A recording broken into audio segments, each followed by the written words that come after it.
Wa ko mahibong nga uban sa akong mga higala mukatawa lang sa balita nga ang mga artista nga sila si Catherine Bernardo o Daniel Padilla nga mas naila sa tawag nga Kathniel nagkabuwag na human sa 11 ka tuig nga panaghigugmaay. Ang Kathniel namugna atol sa panahon nga nisikat ang mga love teams. Gisakyan kini sa istasyon sa telebisyon nga ABS-CBN nga nitarget sa gitawag nga bakya crowd nga dali ra nga kiligon sa panag-uyab sa mga celebrities. Ang uban nga dili gusto nga tawgon og bakya dili lang mutagad sa mao nga phenomenon.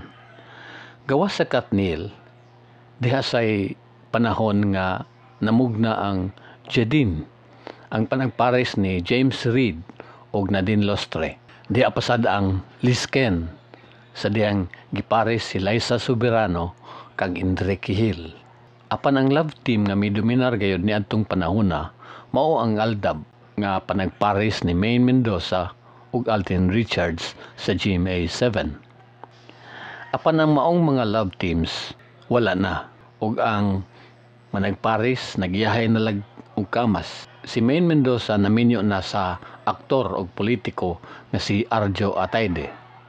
Si Alden Richards nagpabilin nga ulitaw. Ang mga love teams dili gud mulungtad sama nga ang panagminyo usahay musangpot sa panagbuwag.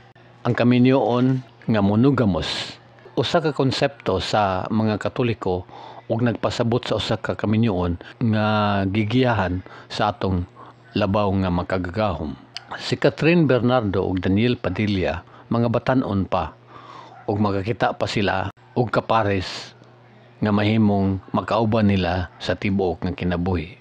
Ang konsepto sa kaminyoon nga monogamous nagdepende kung tukma ang atong pagsabot sa gugma, panag-uyab ug kaminyoon. Ang panag-uyab usa ka pagsuway kung andam na ba kita nga makigpuyo sa atong kapares sa tibuok natong kinabuhi. Ang Kathniel gisuwayan nga magkapares pero ang ilang panagbuwag nagpasabot nga haguka pa ang tanikala nga nagsumpay kanila. Daghang salamat.